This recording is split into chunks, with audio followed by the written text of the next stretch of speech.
So in the 1960s, our speaker Terence was a student, like many of you, at UC Berkeley, and he left in the middle of things to go on a tour around the world for 7 years that ended in the deepest Amazon basin, where he had an experience that has determined his life in the 20 years following, and which is the subject of his latest book, True Hallucinations.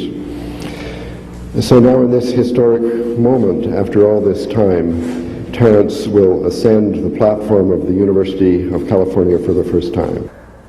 What I thought I would talk about when I was approached to do this,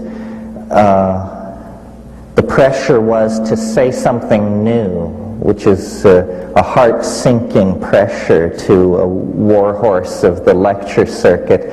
I started out thinking I would never repeat myself and sometimes wonder if I'll ever have a new idea again.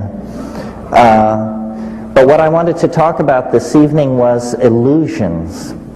And I called the lecture The Taxonomy of Illusion, because I think it's interesting to attempt to classify and relate the various kinds of illusions that stand between us and that presupposed naked, radiant truth.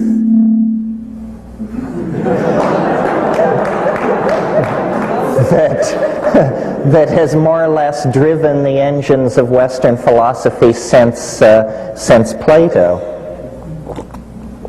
Of course, the great victory of modernity is to disabuse ourselves of such naive notions, but they die hard, I think.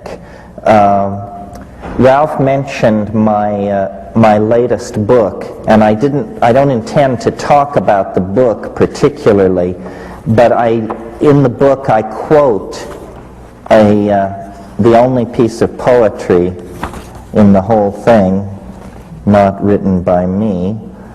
I now see that I seem to have lost it. Oh no, here it comes up. But it relates to this on many, many levels, this question of illusion and the relationship of the self to the real and where the world falls in that equation and the limits of knowledge and all that other good psychedelic stuff that needs to be considered. The quote is from Pale Fire by Vladimir Nabokov, and if you don't know this book, you should. It is without doubt one of the funniest books in the English language, and it takes the form of a very long poem and then the commentary upon this poem.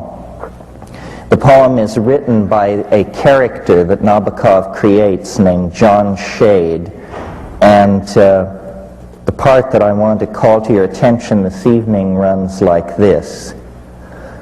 That rare phenomenon, the iridule, when, beautiful and strange, in a bright sky above a mountain range, one opal cloudlet in an oval form reflects the rainbow of a thunderstorm which in a distant valley has been staged, for we are most artistically caged. Now, this is a very strange piece of poetry. This is not like even Wallace Stevens at his most obscure. In the first place, this word, the iridule, you won't find this word in any dictionary, and yet I sensed that this is obviously the word for this phenomenon. I know what he's talking about. I have seen this opal cloudlet in an oval form which reflects the rainbow of a thunderstorm in a distant place. We're in the realm of mirage, and nature as mirage, and nature as mirrored labyrinth. And then the final point, and I'll go through all this in the course of talking to you. But the final line about being artistically caged, this is, I think, where the psychedelics come in. Because psychedelics allow one to pierce beyond the veil of cultural illusion, beyond the linguistic momentum of what has been handed on. The faith of Tantra and magic and psychedelics is that the apparent intransigent appearance of the world can somehow be overcome by an act of magic. I used to collect Tibetan thangkas, and the texts which go with some of these thangkas, I remember one in particular which, coming out of the Tibetan, the translation was, all things being reversed, the great Hla, the great God, appears instantly. You see, the precondition for magic is the reversal of causality somehow. And as moderns, we have grown to give great credence, I think, to the idea that the world is largely a linguistic structure, largely created through the participation of the observer. But we have not been able to take that perception and turn it into a technology. Instead, we are still driven by the blind momentum of atomic structure. Who was it who said the atoms blindly run? And then I think it was Whitehead who said, yes, but within the body they blindly run according to the body's plan. You see, what I think we're dealing with are patterns and then the indeterminate dimensions between patterns. And it's in those indeterminate places, within the interstices of reality, that the observer is able to establish him or herself and then model back the world. The reason I wanted to talk about a taxonomy of illusion was because I thought it was important to relate the various styles of hyper-seeing, non-seeing, and mis-seeing together, because I think that the heuristic consequences of doing that are to realize just how shifting the sands are upon which the ontological edifice of Western thinking rests. I mean, that's always the point, you see, to deconstruct Western civilization, because Western civilization, the toxic consequences are now clear for everyone to see. So the first category or grand family of illusions which we would put into our taxonomic key would be social illusions. And when later we can argue this, but at this point in the discussion, illusion is / delusion. So the great social illusions, delusions, are sexism, racism, xenophobia, egoism, classism. The world is riddled and ruled by these social illusions, and no one is free of them. And so they constitute one broad category. I might just mention as an aside, a book which was very influential on me, and I never heard anybody else ever mention it, was a book by Rockcliffe called Illusions and Delusions of the Supernatural and the Occult. a book which was very influential on me, and I never heard anybody else ever mention it, was a book by Rockcliffe called Illusions and Delusions of the Supernatural and the Occult. This was a 19th century book which I, as a kid, got in a Dover reprint. And it was in a wonderful era where the study of anomalies was still young, and so this book had everything poured in together, from Mesmer's ectoplasm to people who had tumors that they carried around in wheelbarrows, to birds that did advanced arithmetic, so forth and so on. And it was a very much from the point of view of Victorian rationalism. And it also mentioned psychedelics.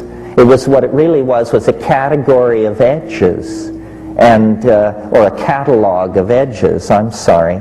And it's only then in the subsequent 35 years that Wunderkamera approach to illusion, and I assume you all know what I mean by that. I'm referring to the era before the rise of Linnaean natural science, when naturalists would simply fill cabinets with anomalous, fascinating, and strange objects.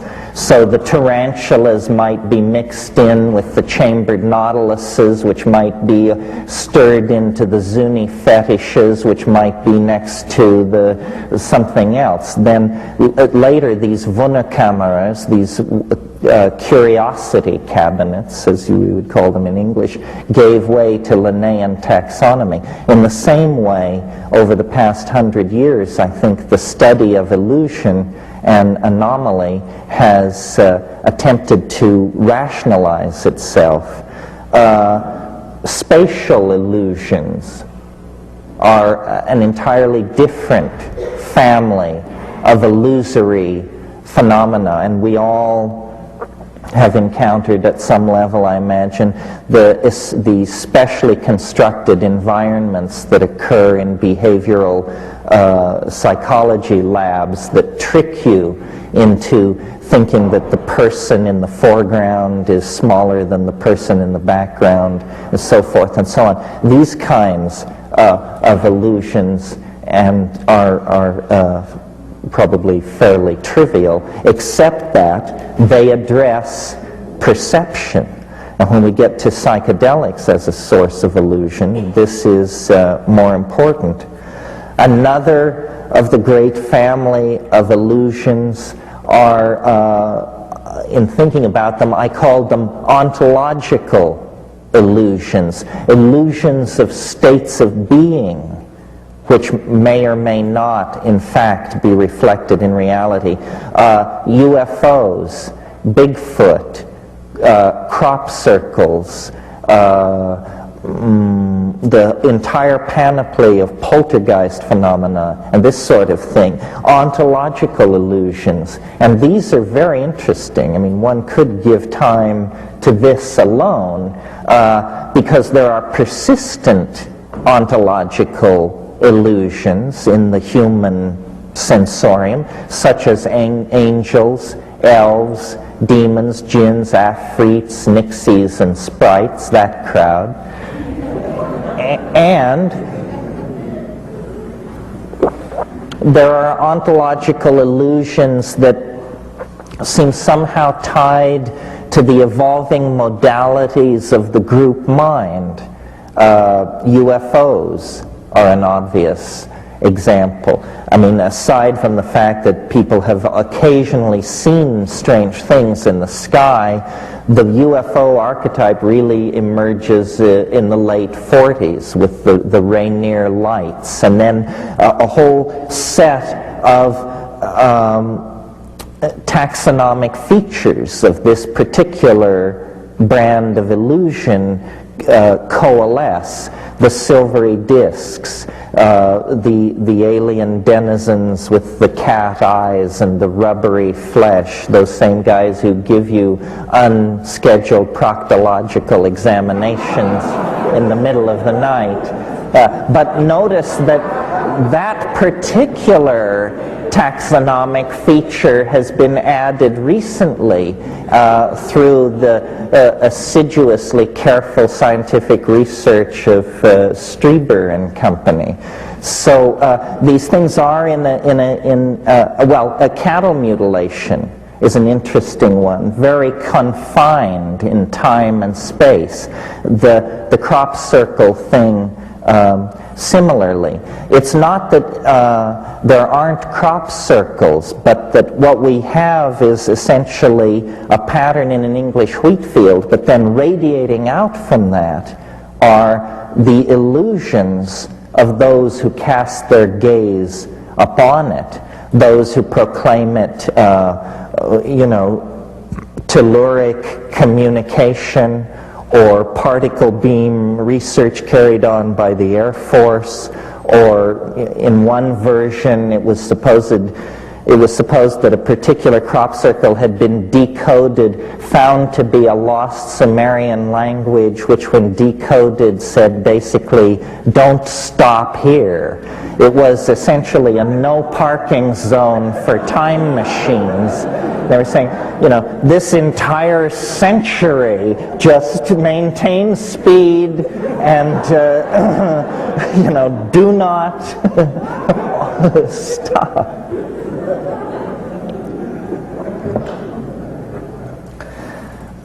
Psychedelic illusions. Again, this is a related category but different from these ontological illusions. By illusion, I mean that these are confrontations with phenomena, an apparently subjective ground and an assumed rational observer, where then there is a more than ordinary amount of ambiguity. I mean, most of reality is illusory. It's just that we do each other the courtesy of not pointing this out. Actually you trace a very thin data path through the world, and most of what we assume without question, we have very little evidence for. I mean, something as simple as, like that Mount Everest is the highest mountain in the world. Well, first of all, very few people have ever seen it. I saw it, and because I saw it from a distance of about 500 miles, it looked quite small, and my own testimony as to whether it was the highest mountain in the world would be fairly unreliable. And besides, what does that mean anyhow, and how the hell do you figure it out? I mean, here we have one mountain in the Himalayas and another in Bolivia, and you're telling me you know which is the higher mountain? It must rest on a whole bunch of weird and fishy assumptions resting on even shakier data. So, and that's just the question of the highest mountain in the world. Give or, leave alone the state of your lover's heart, or your banker's for that matter.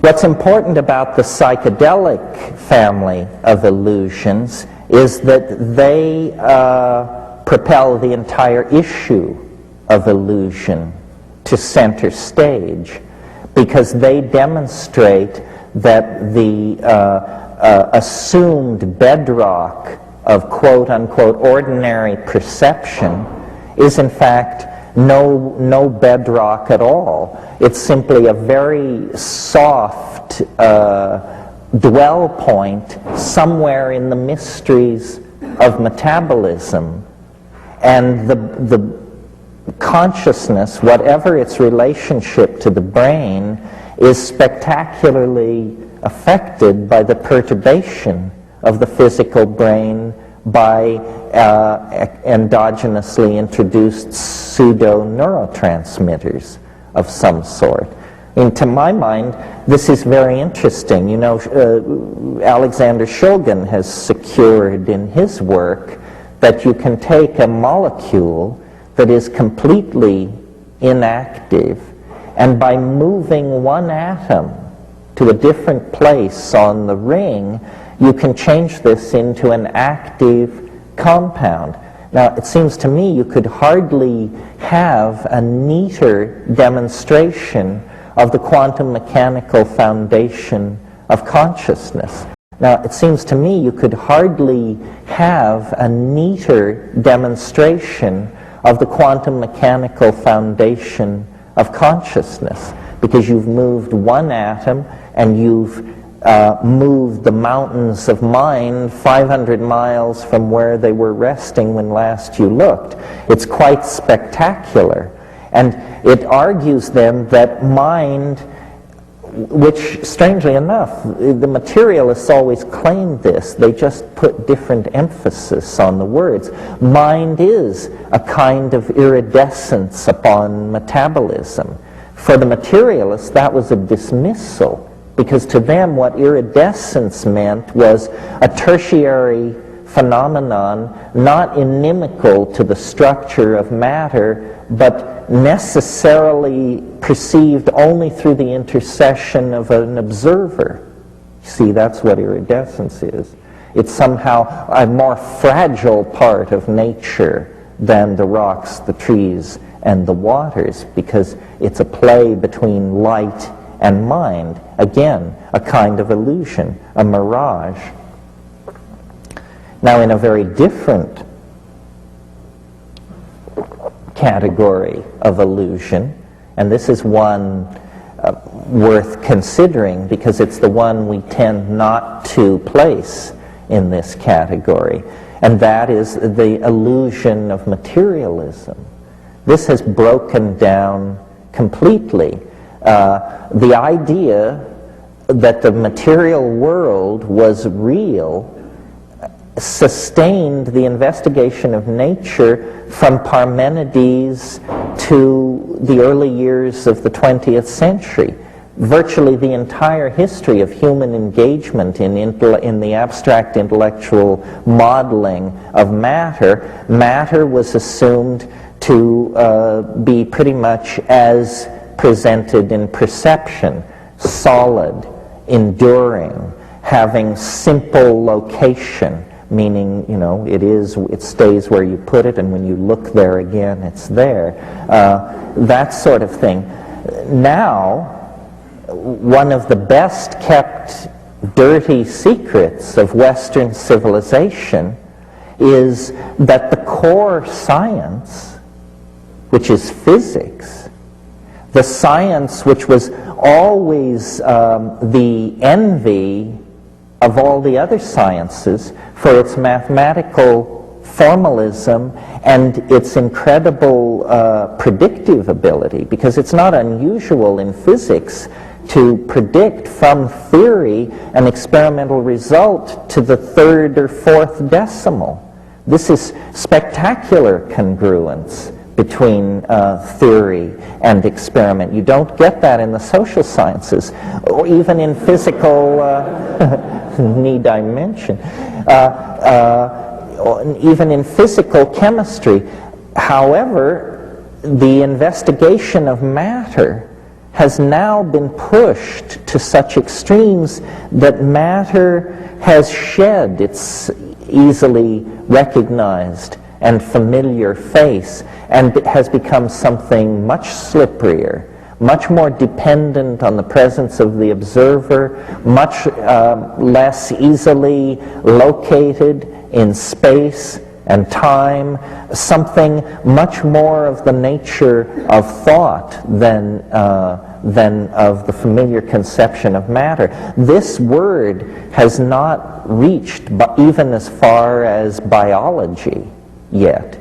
The biologists are still laboring under the notion of the reality of physical material.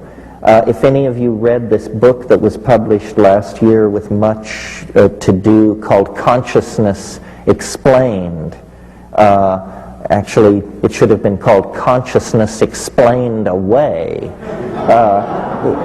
Here was an effort to drag out all the old material paradigms and explain away consciousness. The problem is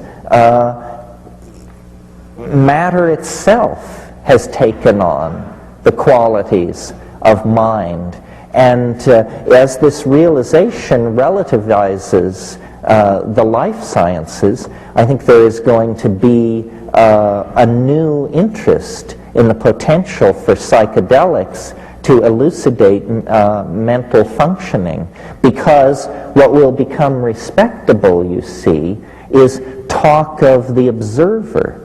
This is what has invaded physics, the most rarefied and formal of all the sciences, had, in order to make sense of its enterprise, allow the observer a kind of primacy with the thing observed. As this seeps into the life sciences and psychology, hopefully the phobia of actually involving yourself in your field of study that informs all these reductionist ratomorphic types in the schools of psychology will be overturned.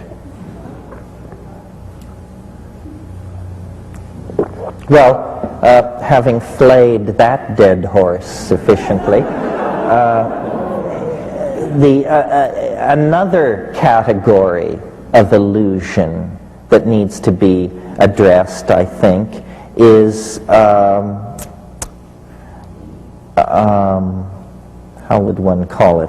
Well, basically philosophical illusion, or philosophical/religious illusion.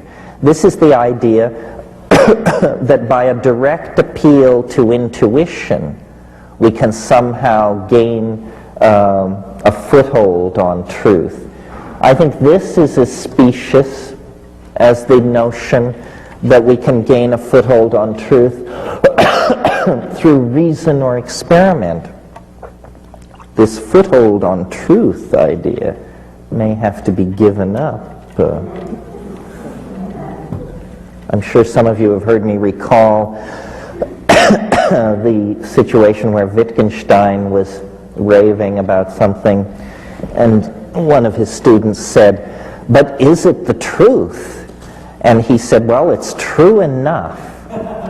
And this is really means a great divide has been crossed when you can say that, because it means you understand now that you are no longer a fairy in a Platonic superworld, but that you are actually a monkey with a brain full of mush trying to sort out, what's right in front of you. True enough is what we should probably rest with. And, illusions abound. For instance, I was speaking of these religious ontologies. I was talking to someone recently who amazed me, because I've always thought of them as a person of great intelligence, but who would never be reclaimed from the arms of Mother Church. And we had dinner last week, and he said, "I realized it finally comes down to, do you believe the universe is being run by the ghost of a Galilean politician?" And he said, put that way, I realized that it wasn't. Other religious myths are less easily undone, I think. Monotheism has an appealing philosophical neatness, but it leads apparently to clitorectomy. So, you want to watch that. This search for philosophical neatness may make for strange bedfellows. And of course, Buddhism. I love the illusion of Buddhism. It's the illusion that illusion can be transcended. And again, not really doing genuflection to the animal nature. It's amazing to me. I mean, if you were to meet a termite who stated that his or her goal in life was the perfect modeling of the cosmos, you would think it was quite a comic undertaking. And yet, how different are we that we should presume to more than a shadow of the truth. Well then, finally, or I don't know finally, but completing my laundry list here, a shadow of the truth. Well then, finally, or I don't know finally, but completing my laundry list here, linguistic truth, or the truth of language and the illusions that language weaves, because someone quite intelligent said language was invented so that people could lie. In other words, it gives you that fudge factor of obfuscation where someone says, you know, why did you do that? Well, the best approach is, I didn't do that. You know, you thought I did that. What you thought you saw, you didn't see. In other words, I suppose that lawyers are probably the people who have done the finest work with language, and behind them, politicians. And the true potential for language to elevate and to unite the community was early on betrayed into the production of illusory and ideological goods, which could then be marketed among the people and to spread confusion. Psychedelics reflect on this because psychedelics stretch and pull and melt and recast the illusion-producing machinery of language. I mean, I think that if you had to say the one thing that psychedelics do for everyone, whether they have a good trip or a bad trip, because it's up to them to interpret what they make of this, is it shows you the relativity of your cultural viewpoint. You know, that it's just your point of view. You inherited it from a geographical area, a culture, a set of parents. It has no relationship whatsoever to anything anchored in some kind of metaphysical superspace. It's just your cultural point of view. And travel actually does the same thing, and I've always felt there was a weird affinity between psychedelics and travel, and I suppose many people have, or we wouldn't call it a trip, and you know, we wouldn't call it a journey. But travel shows you the relativity of culture, and what's really happening when you travel, you see, is you're moving from one language domain to another. We don't think of it that way, but that is in fact what is happening. You can never see the Amazon jungle if you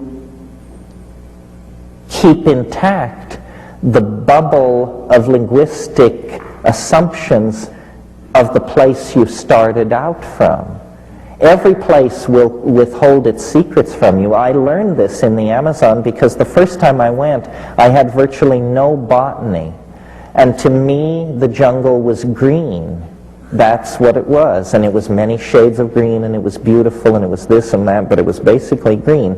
The second time I went, I was with a lot of botanists.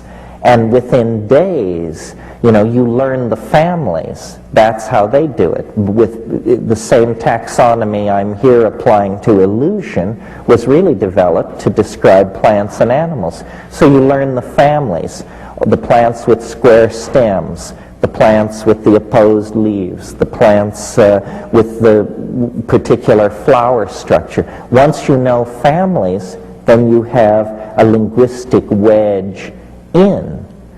But, you know, the corrupting or curious thing about language is that, like all tools, it shapes its user in ways that are not suspected until it's too late. So, for instance, the way in which Western civilization is totally obsessed with the subject-object relationship, and it's the basis of our science, our polity, our relations to commerce, the concept of product.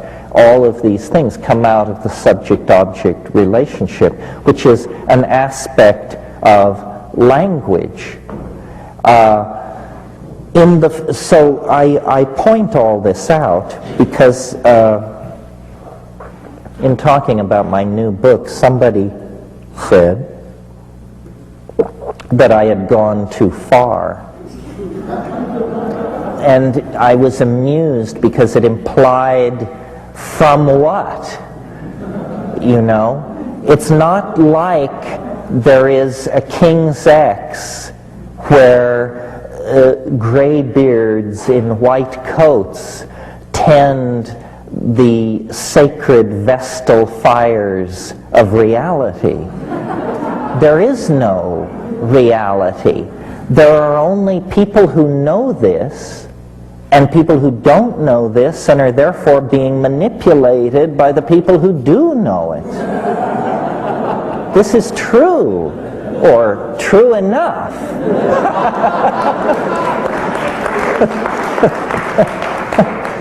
And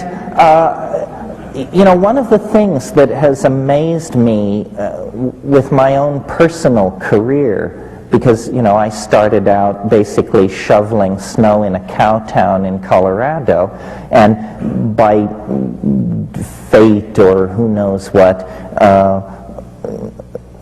come to the present position.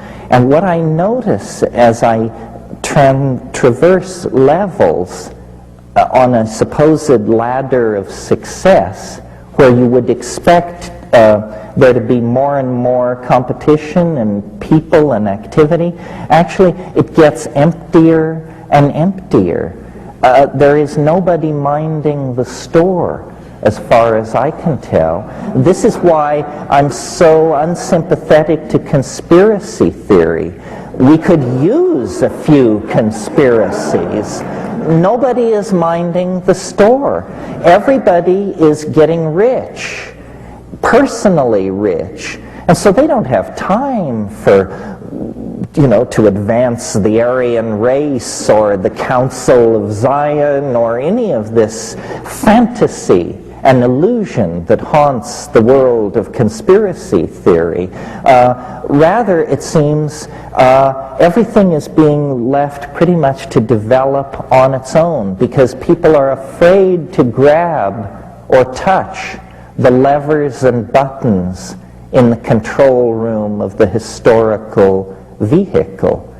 And what that means then is that people who can cut through these many, many illusions, the illusion of materialism, the illusion of business as usual, the illusion of benevolent institutions carefully guiding us toward reasonable destinies. If you cut through all that, if you disabuse yourself of all that, you will empower yourself to eventually be able to stand up in delicate social and political situations and just say, bullshit. That's bullshit.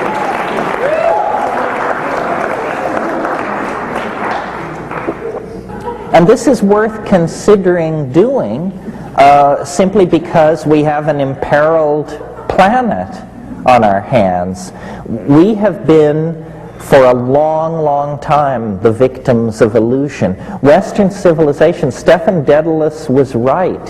History is a nightmare from which one must awaken, quite literally. I mean, we have been blind to what we have been doing. We are blind at this moment to what we are doing. If in a single moment the actual nature of our predicament were to fully make itself felt in the mind of any one of us, I think it would be paralyzing.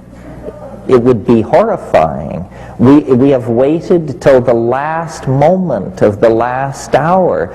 The house is burning down around us, and we rouse ourselves from the stupor of materialism, the stupor of Christianity and scientism, the stupor of male dominance, sexism, and racism. If we don't rouse ourselves from this stupor, the momentum toward extinction is now practically irreversible. If we don't rouse ourselves from this stupor, the momentum toward extinction is now practically irreversible. You know, the Grateful Dead like to sing that song, "We need a miracle every day." We certainly do. Because and so then that brings me back to my original point, that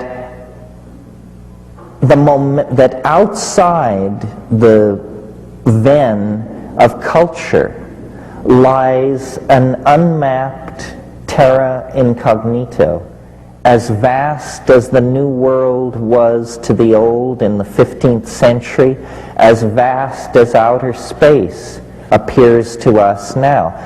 The new world outside of culture is a world that can be conquered through vision and language. And, you know, many of you have sat through my recitations of what it's like to smoke DMT. Many of you, I'm sure, are familiar with the medieval woodcut of the guy sticking his head through the cogs and wheels of the cosmic machinery to observe a new world outside.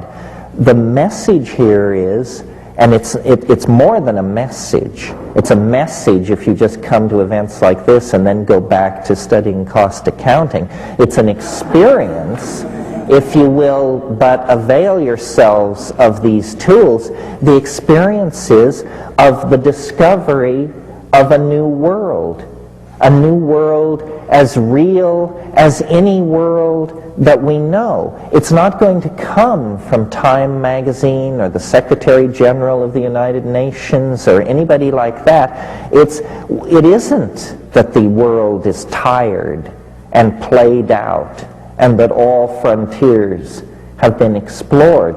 Every culture could support that viewpoint within certain classes and in certain situations. But in fact, it has never been true, and it isn't true now. We are monkeys, and monkeys love a hell of a good fight. And we have a hell of a fight bearing down on us because we have to clean up the mess. We're not going to go silently into the gentle night of extinction. It's just not going to happen that way. Creativity is going to be unleashed. Struggle is going to be an unavoidable part of trying to steer this battleship away from the cataracts of history in which we are now caught. I believe that there is a tremendous obligation upon the privileged classes of the high-tech industrial democracies, and I dare say that includes everyone in this room, a tremendous obligation to attempt to deconstruct the bomb that we have inherited. And that is literally our situation. The gift from the past, from the 19th century, from the 1940s, from the psychology of Nixon and Johnson and that crowd, is a ticking bomb, except that it's a planet.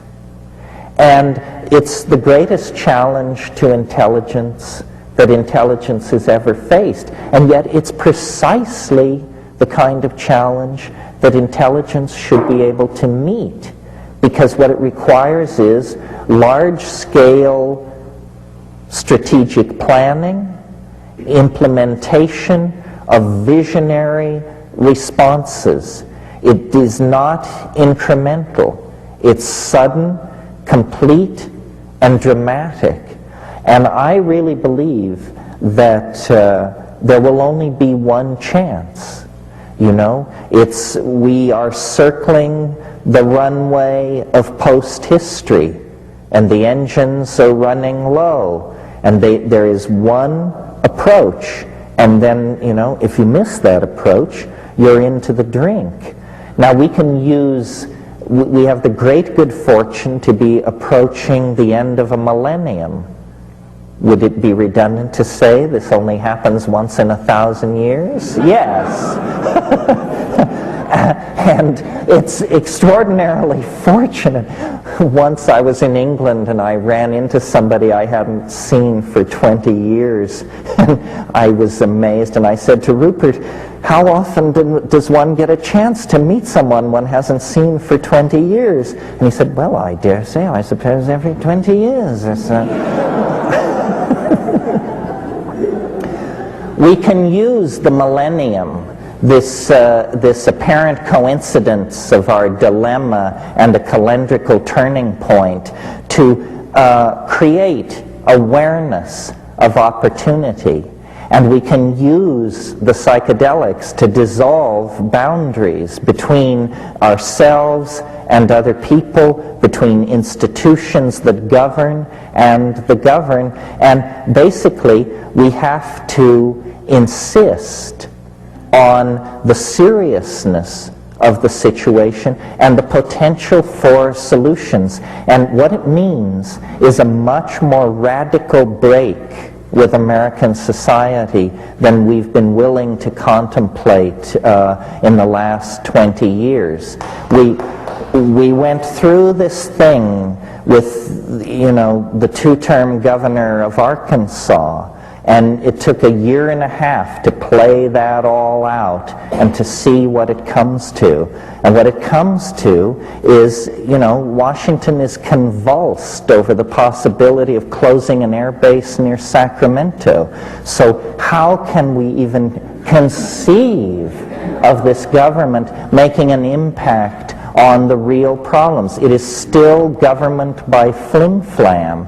And that would be all very well if we had 500 years to dig ourselves out of this dilemma. But if a radical political alternative is not opened up in this country, then we are essentially, I think, going to amuse and entertain ourselves into extinction.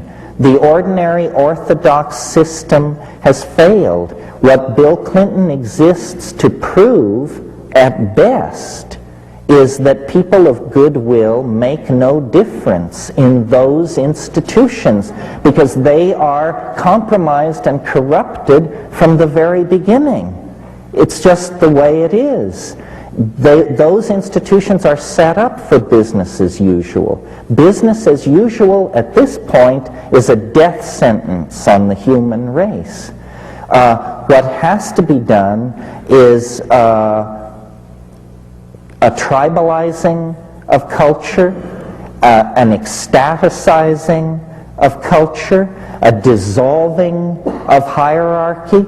That means self-empowerment through claiming the new information technologies, through deconditioning from propaganda, through deconditioning from the pharmaphobia that holds everyone within the pre-programmed molds that are being handed down from Madison Avenue and Hollywood. It means actually realizing that your life is your own. Your destiny is your own. It isn't within the confines of the culture because the culture is dissolving. And to the degree that the word is put out, that phenomenon will accelerate. We are in an extraordinary transition. Everything that has worked now doesn't. Meaning global economic systems, control of the spread of epidemic disease, so forth and so on. All these systems are breaking down, and yet the new systems are not yet in place. So this is a situation of extraordinary malleability and a situation in which people of great vision and great ego can make tremendous impact. So it's a very dangerous situation. We saw this in the 1930s in Germany and in Europe, where there were all kinds of potentials, all kinds of possibilities. We forget how powerful a visionary Marxism was before the rise of fascism. Movements like Bauhaus and Dada and Surrealism all had agendas which disappeared then under the rise of fascism. All kinds of possibilities. We forget how powerful a visionary Marxism was before the rise of fascism. Movements like Bauhaus and Dada and Surrealism all had agendas which disappeared then under the rise of fascism. This must not happen again. And what it has to do with is resisting images that are coming from the reality studio, resisting the images that are coming off the tube, coming through the newspapers, and creating a community based on psychedelics, sexuality, sensitivity, and good sense. Cultural value, and what good sense will mean in this situation is the preservation of the earth, the preservation of diversity, deconditioning from product fetishism, deconditioning from energy overconsumption. All these things we understand, but we seem to lack the power to change our minds, or if we have that power, then the power to change other people's minds. And I am into psychedelics not because I think it's a sure thing, but because I think it is the only game in town. In other words, it's the only thing I've ever seen change an individual on a time scale similar to the time scale that we have if we're going to make a difference. I've seen over and over again, I'm sure many of you have, people go into a psychedelic jerks and come out halfway decent human beings, 8 hours later. If we had 500 years to steer global society into safe harbor, it might be possible to do that, but we don't. I mean, I really believe that we are being asked to participate in the birthing of a new order of being, and that there is reason for great optimism and hope, because it looks like we're just boring into solid rock.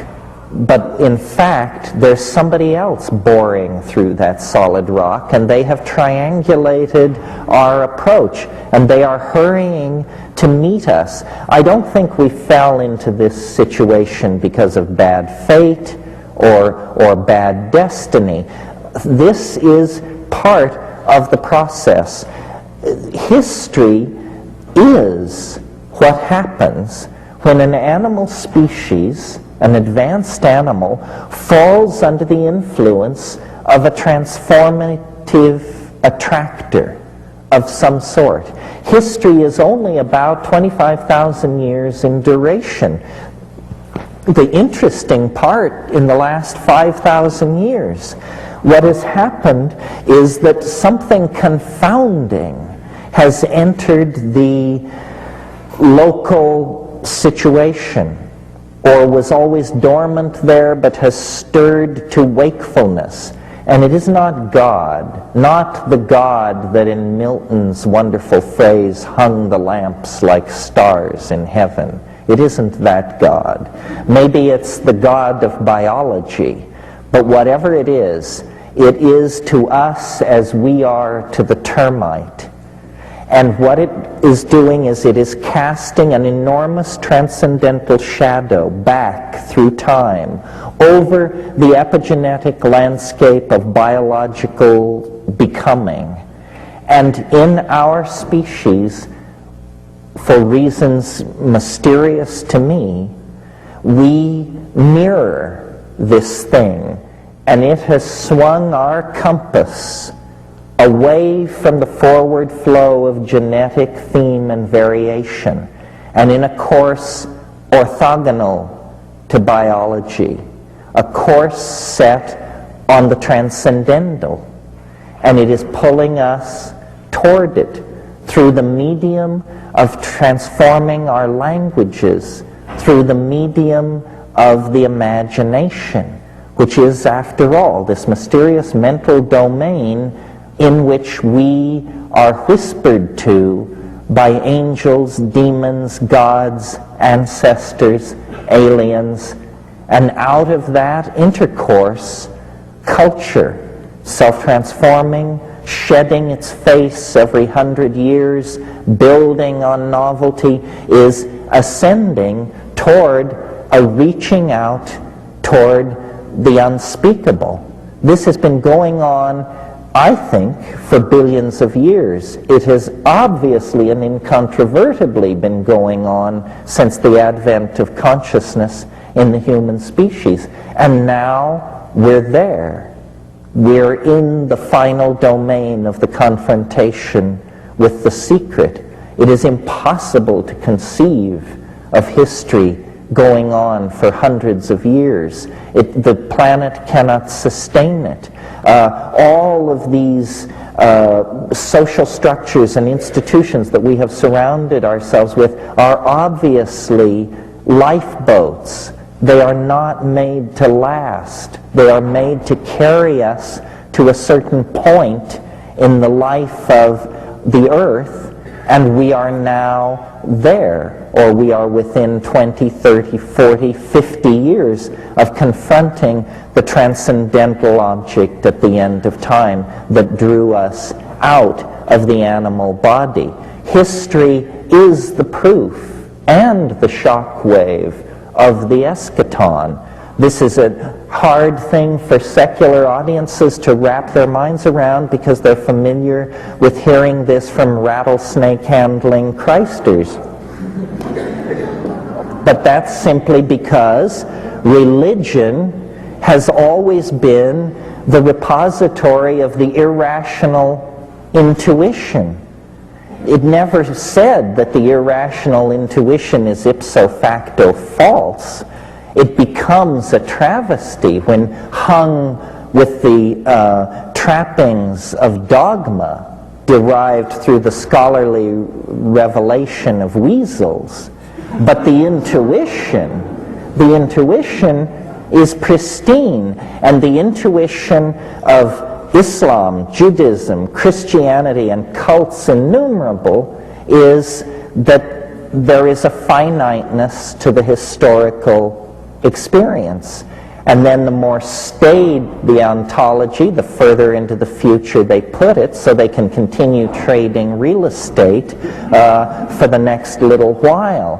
I think that it is now possible to extrapolate the curves that describe our degradation of the planet, the spread of epidemic diseases, the ozone hole, the extraction of metals, the clearing of the rainforest, the rise of population, the spread of toxic compounds, so forth, to convince yourself, even from a rational point of view, that history is a self-limiting process. Well, if you're a rationalist, then you must conclude we're just headed for extinction.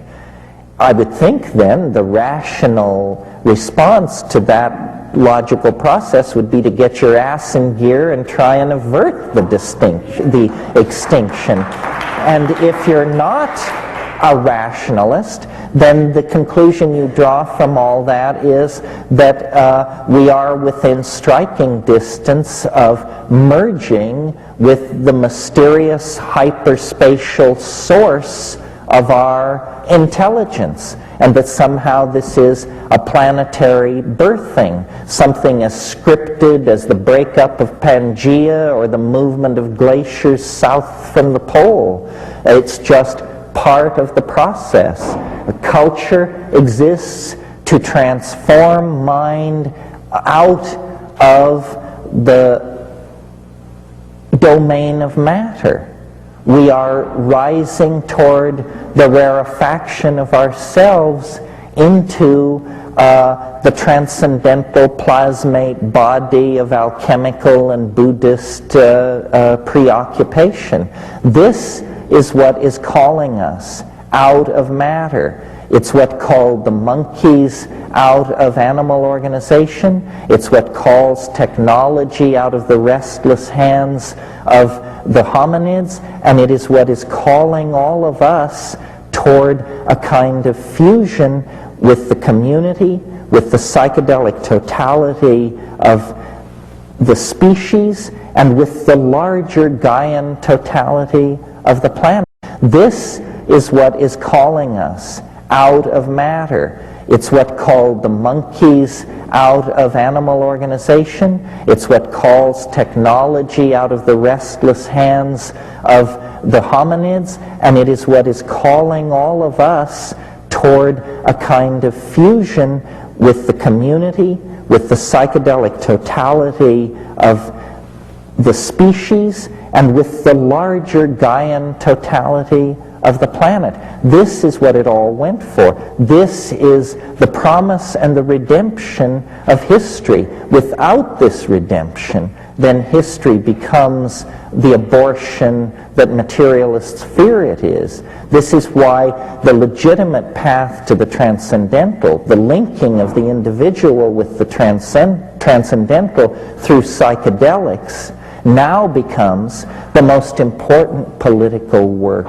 that can be done in the light of the rising awareness of the end of history. Thank you very much.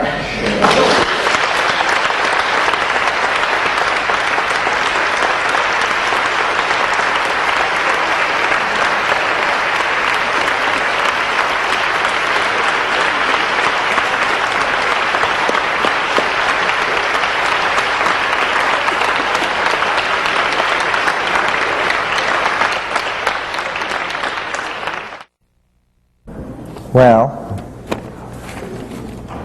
all of you who stayed, the intrepid core, I'll just go through these. I've not had any chance to look at them, and handwriting is also degraded here at the end of the world, so it's a little hard to sort out some of this. What role does an individual psychedelic experience play in the massive changes that you're anticipating? It would seem to me, my model for the psychedelic experience, there have been a number of them. The idea that it mimics madness, that was one idea. That it takes you into the Jungian unconscious, that was one notion. That it somehow illuminates the concepts of Indian yoga or after-death models, such as the Tibetan Book of the Dead. All of these have been tried. My assumption has been a mathematical one. That what psychedelics are about is that mind, under the pressure of evolutionary constraints, turns itself into a threat detection device. And that's how we use it in three-dimensional space, to anticipate threat and to meet it. But that is, as it were, a lower order application of mind, and that in silent darkness, what happens on psychedelics is that the mind unfolds literally into a kind of superspace or a higher dimension in the mathematical sense, because I take seriously the claims made in all times and places for millennia that shamans can locate lost objects, predict weather, see where the game has gone, and predict the outcome of disease situations. In all cases, what is involved is a higher dimensional relationship to the manifold of history. So I think that, you know, you all understand that a locked box, if we had a padlocked box here on stage, a locked box is not locked in hyperspace. It has a dimension in hyperspace from which the contents of the locked box are easily removed, taken out, and put back. In our world, this looks like magic. Shamanism is like this. And so, to answer the question, what role does an individual psychedelic experience play in the massive changes anticipated? The role is that the individual gets in on the joke. At this stage in history, to be a shaman is to have seen the end. And if you've seen the end, it's like, you know, taking Anna Karenina and reading the last 5 pages. And then as you make your way through this bewildering morass of material, you do have the faith that it's all going to end up as you discerned. So that's the political act. You see, terror of the future is one of the weapons by which the rationalists are holding everybody in line. Terror of the future can be put out to pasture through psychedelic shamanism. Okay. It seems mushrooms for the masses is not really what you advocate.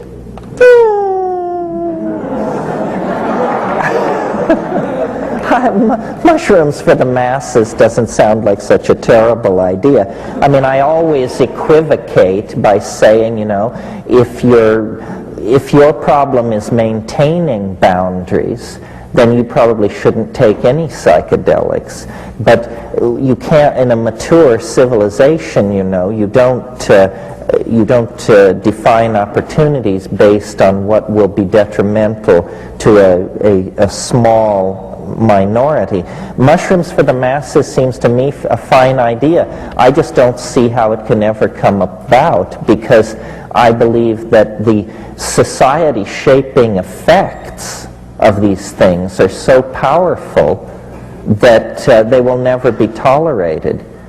Just to go off on a tangent for a moment, this is why I am an incredibly pessimistic person about getting pot legalized. Because as far as I can tell, the argument now in favor of legalizing cannabis is that it ain't no big deal, so why not legalize it? The problem is it is a big deal. You know, you just have to bake it into some banana bread and you'll find out what a deal it is. So, you know, and if you read the 19th century accounts like Fitzhugh Ludlow, the hashish eater, people like that, it's perfectly clear that it can reach LSD levels of intensity if you eat it. And the question, you know, if pot were judged on its social impact, or, you know, its lack of addiction, its lack of detriment to health, it would have been legal a long time ago. But it subtly erodes commitment to dominator values in ways that are absolutely intolerable to dominator institutions. They'll let gays in the military before they'll legalize pot. That's how threatened they are by pot. Well, let's see here. Recently you appeared on talk radio with LA Police Chief Daryl Gates. What was the inside story, and do you feel you were heard by him? Well, yes, I won't give this too much time. I did appear with Daryl Gates on his radio show. Clearly, they're desperate to raise ratings. They'll do almost anything at this point. And Daryl Gates was a pussycat, very easily intimidated by, I mean, I make no great claims in this area, but intelligence. He completely folded in the presence of academic calm, big words, citation, that sort of thing.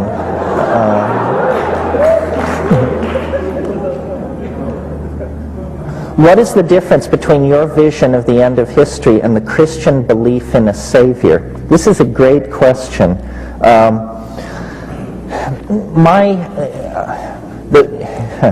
Well, it's complicated. The way I think of this transcendental object at the end of time is on this level. For purposes of metaphor, it's like those mirrored ball bars that they hang in discos, that spins and sends out scintillations of light all over the walls, ceiling, and floor of the room. The transcendental object at the end of time, and I like that image because alchemists used to talk about what they called the scintilla. The transcendental object at the end of time, and I like that image because alchemists used to talk about what they called the scintilla, which is simply Latin for spark. So the transcendental object at the end of time sends off scintillas, sparks which are like reflections of its essence, but necessarily distorted. Well then, ranged all around this transcendental object and at greater and lesser distances are all the people who have ever lived. And if you are a Buddha, a Christ, a Muhammad, a Guru, somebody or other, and you are, what that means is that you have been struck by a scintilla of reflection from the transcendental object. And so you, as it were, have assimilated its essence into your being, and now you must act it out. And I would bet you that if you could step into the mind of a Christ on the road to Calvary or a Buddha preaching at Sarnath, what you would discover going on in the personal part of the mind is the question, why me? Why me? And the answer is, you just are dumb lucky, that's all. You just happen to be standing in the right place at the right time, and there is nothing special about you. You just have a hit of the stuff. And then the other part of the question, the problem with all these religions, and it affects flying saucer cults, and it affects occult schools of magic, and everywhere, is people claim to know too much. They are not willing to live in the light of ignorance and in the absence of closure. So, my God, you go to these UFO conferences, and, you've got the people talking to the Pleiadians in booth 1. Next to them, people are talking to Commander Zamo of the Antares system. And then number 3, something else. No cognitive dissonance between these groups. They all have coffee together and are dating heavily, and it doesn't ever seem to enter anybody's mind that this is a little odd.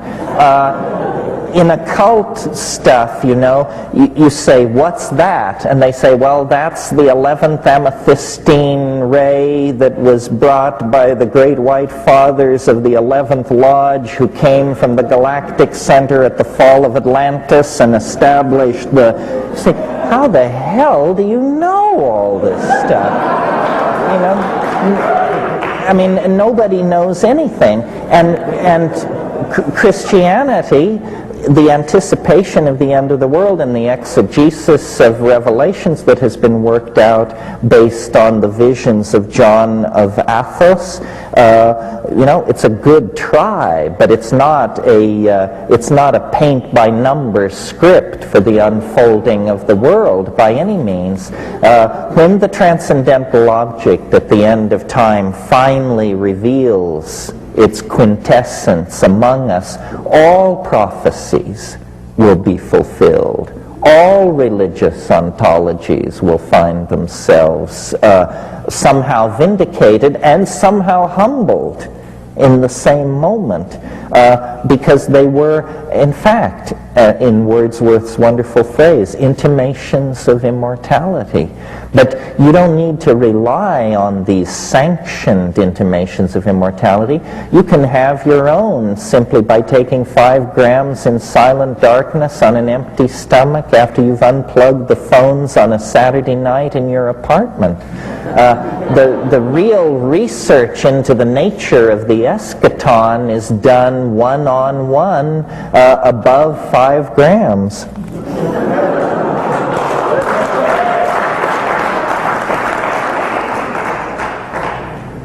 Well, let's see here. I once heard you talk about an experiment your brother undertook where he was raving for 3 weeks, but you never explained what the experiment involved. What was it? Well, what a wonderful opportunity.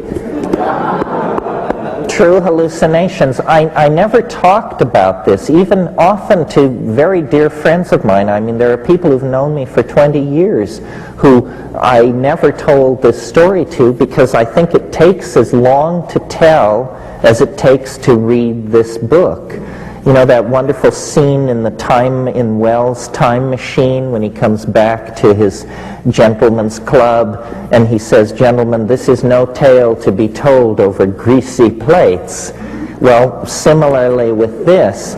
So I didn't also want to make it the basis for my public career because this is real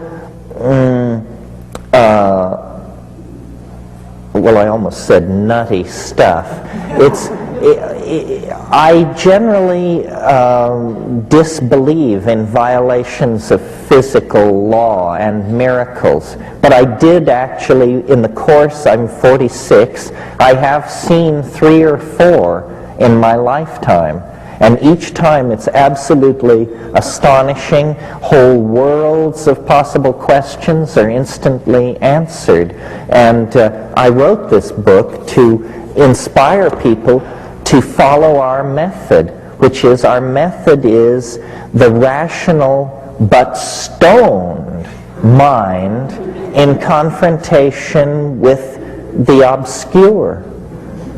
Seek ye the obscure.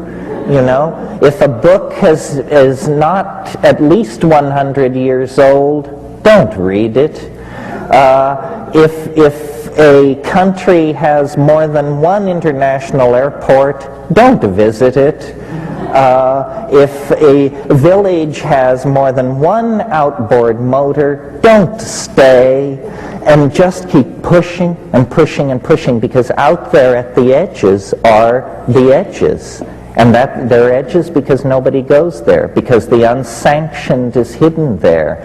You know, that's where the shamans are, and the mad people, and the sexual experimentalists, and the aesthetic experimentalists. That really is the method, not belief.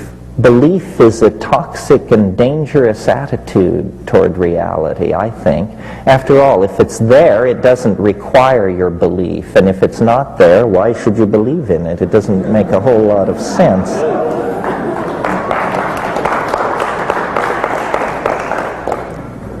By eliminating money and the separateness that it causes, could the world be saved by sharing the resources and the work and eliminating all the unnecessary waste of energy and needless competition and consumption?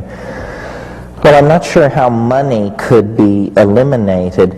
See, I'm a funny person. I vacillate between, I have a very strong impulse toward political action and save the world and round up the miscreants and set things right. That's part of my thing. But I also have this incredibly evolved sense that it's a done deal, that it's okay, that the main task is a certain alertness and attention to one's comrades. and that it will all unfold through the intercession of the transcendental object at the end of time. People say this is a contradiction. Fine, it's a contradiction. I mean, what are we doing here anyway? Is life supposed to be simple? But I preface that by saying, one time somebody in a group like this challenged me and said, you're always talking about the peril of the planet and one thing and another. Why don't you ask the mushroom how to save the planet?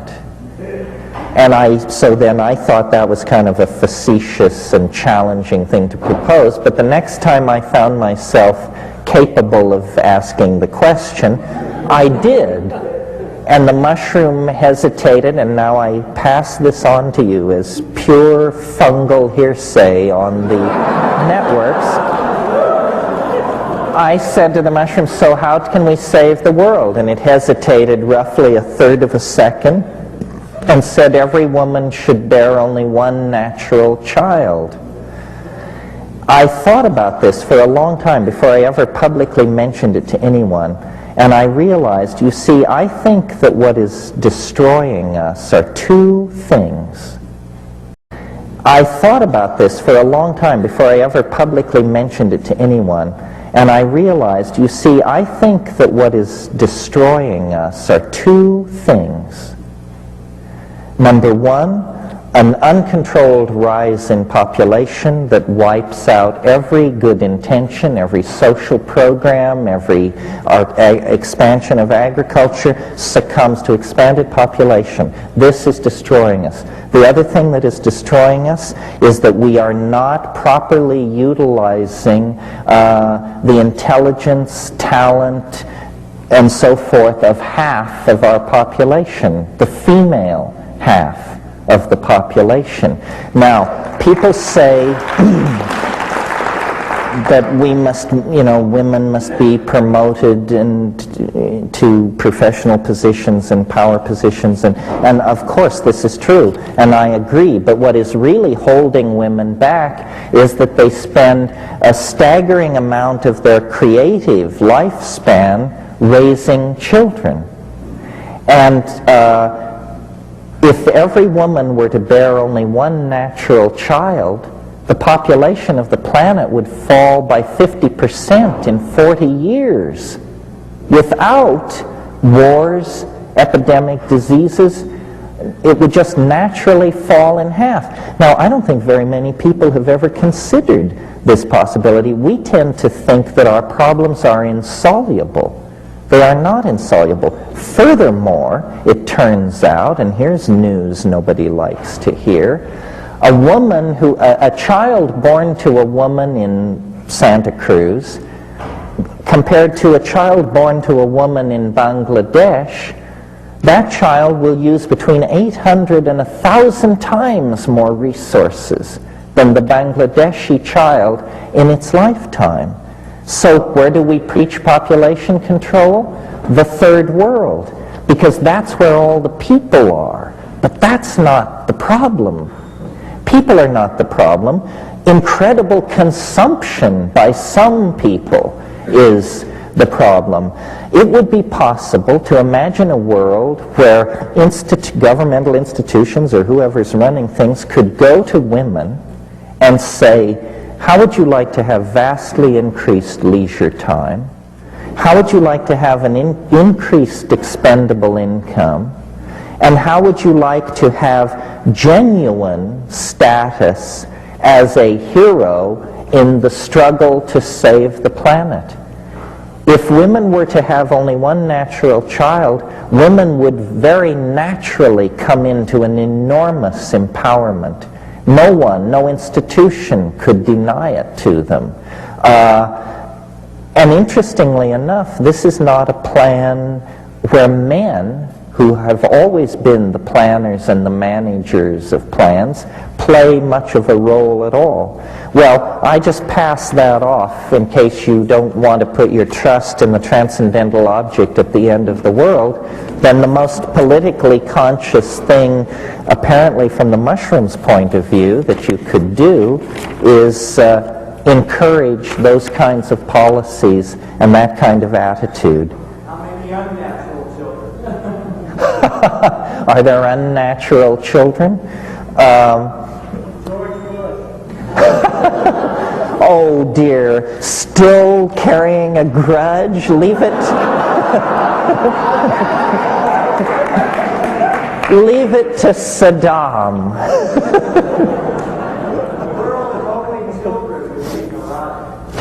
No, that is not true. That's what's always put out.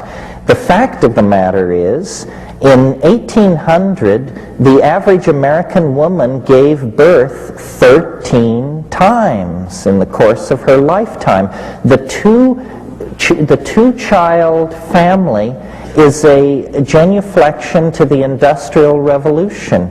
No traditional culture on this planet ever advocated the two-child family. It's a convenience that allows factories to run and jobs to be filled, and in fact, as the father of two children, I would argue that the two-child family, what happens is the children mirror the tension between the parents in a way that happens in no other configuration of parent-child relationship. So I would actually argue that the so-called family values that these right-wingers are constantly dinging us to preserve are in fact values created to support the agenda of the Industrial Revolution, which means global capitalism. And they have nothing to do with archaic values, which are enormous families, not nuclear families, but extended families living communally. That's the traditional model, and if you're not ready to go back to that, then one woman, one child is as good as anything else, in my humble opinion. Let's see here. You mentioned earlier this evening that psychedelics played a role in human evolution. How so? Thank you for not groaning, those of you who have heard me explain this 18 times. Because it may be my only crack at getting into the history books.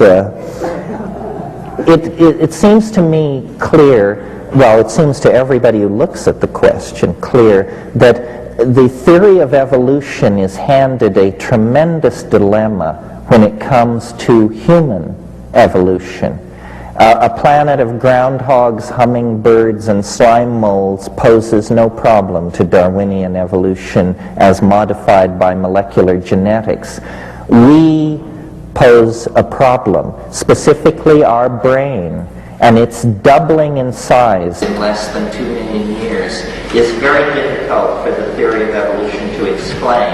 And it's a particular embarrassment because that's the organ which generated the theory of evolution. So it's like a real rip in the sail of the galleon of evolution.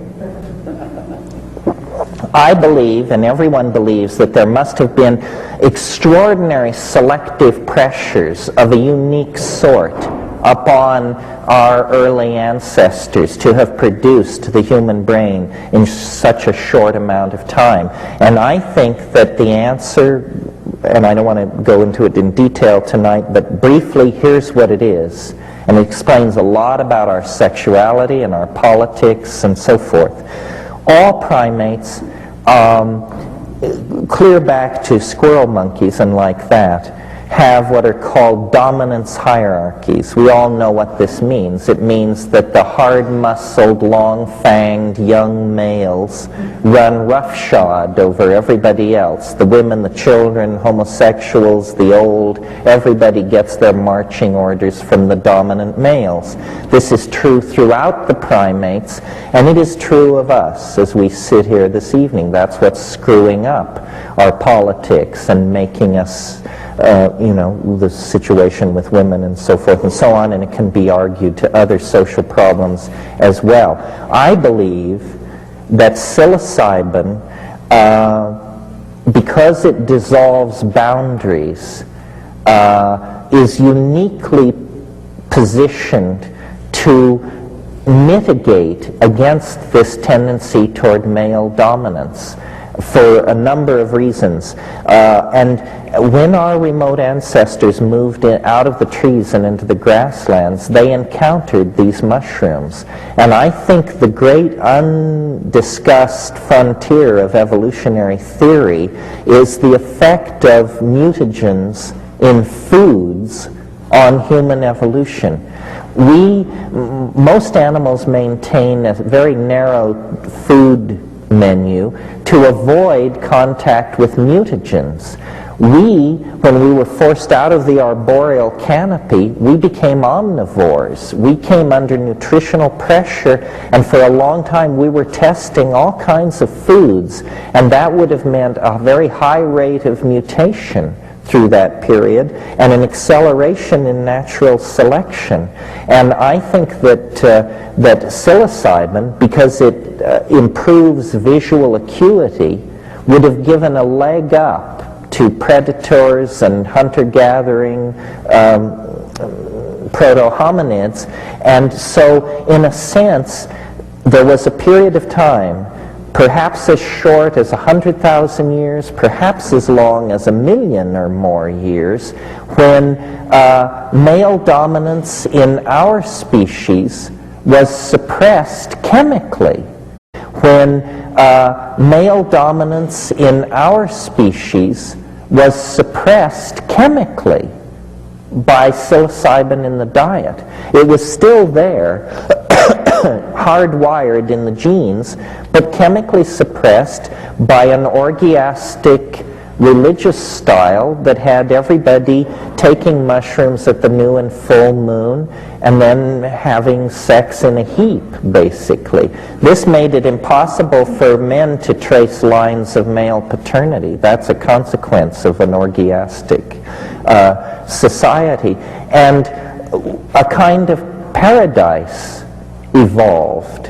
And it was during that paradisical interlude that language, theater, altruism, metaphysics, poetry, dance, religion, all of the functions that we equate with unique humanness evolved under the aegis of a near symbiosis with psilocybin, mushrooms. And then, and this all was happening in Africa, then through climatic upheaval, drying of the African continent, the mushrooms disappeared, and God forbid, the old wiring reasserted itself. It must have been hell on earth. It must have been similar to what we're living through. It must have been an era of incredible brutalization when people stopped caring for each other. People stopped having group sex. They started fighting over women, fighting over territory, bashing each other's brains out, appointing leaders, developing weapons. The entire sick set of pathological institutions that leads to our dilemma was evolved in the wake of the invention of agriculture and the abandonment of nomadism and so forth and so on. And this is why I think we're so funny on the subject of drugs, because we are literally the children of a drug. There wouldn't be human beings on this planet had there not been this hominid mushroom interaction over a very, very long period of time. The reason we addict so easily to so many substances, and the reason people destroy their lives with various addictions, is we have an itch that we just can't scratch. And we try everything. And I maintain that you'll keep itching and you'll keep scratching till you come to this very narrow family of hallucinogens, the tryptamine hallucinogens. Then the itch stops because you are restored to the archaic dynamic in which we created the most noble social systems that we have ever lived under. The archaic, nomadic, shamanic, goddess-worshipping world of the dawn time. And history is a fall away from that, exactly as these monotheistic religions insist. The fall into history. And I see then this emergent end of the world, post-history, millenarian culture as an attempt to reconnect with that archaic authenticity that was the birthplace of intellect, of poetry, of beauty, of love, and of altruism. Okay.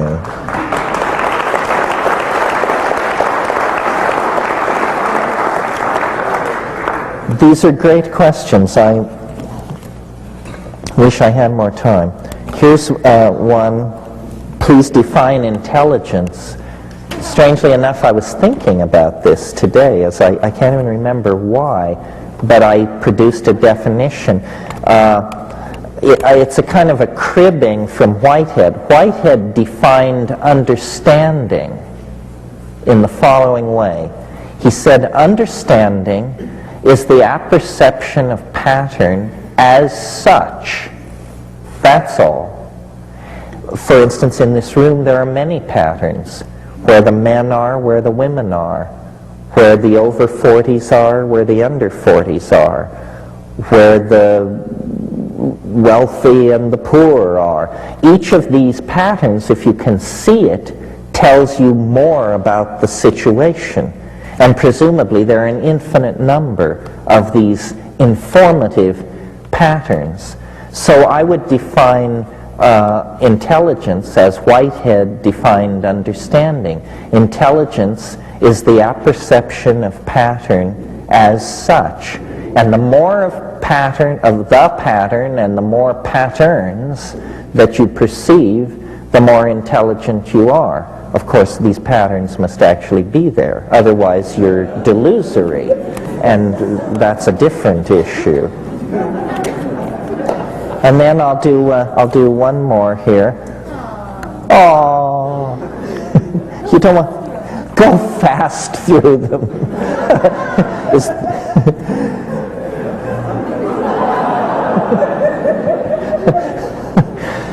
What do you think about meditation as a path to other levels of consciousness and understanding so-called reality as illusion? I think meditation is a fine thing. I do it. I'm not sure what its relation to the psychedelic experience is.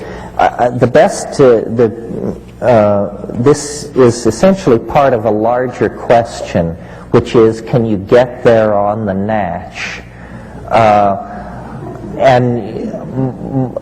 The short answer is no. The fair answer is maybe in exceptional cases. Cases so exceptional that the answer is no. The perils, I submit to you, are much greater because what is so wonderful about the psychedelics is how democratic they are.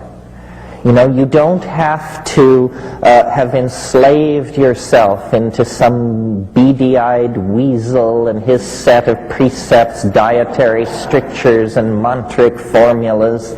It doesn't work like that. It isn't handed down through a human lineage. I asked the mushroom about this. I said, what's the deal with these other paths to enlightenment? And you got to understand, this is the mushroom speaking, but it said, for one human being to seek enlightenment from another is like one grain of sand to seek enlightenment from another. It is preposterous. And I like that because I've never met anybody whose intelligence seemed so intimidating that they deserved to be followed. And I dare say you probably haven't either, if you've been paying attention.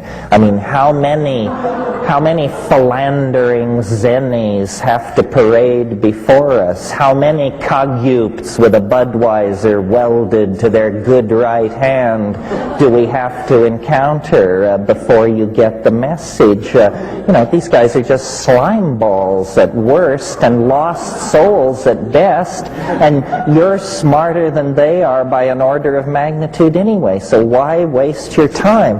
Now, if you want to follow, if you just can't tear yourself away from the concept of following, then, how about Plato, Heraclitus, Parmenides, Plotinus, Proclus, dead guys? They're much safer.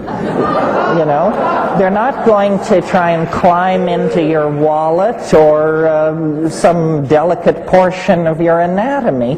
Plus, they've been use-tested in the historical arena and have been found to be generally at least harmless at worst, and in some cases actually to be recommended. So I would say, the whole message of psychedelics is self-empowerment. Trust yourself. Seize the tiller of your destiny. It is your life. It is your body. It is your mind. And it's your world to remake as you choose to reshape it. History has failed. The past is no guide. The immediate generations preceding us have dealt themselves into bankruptcy.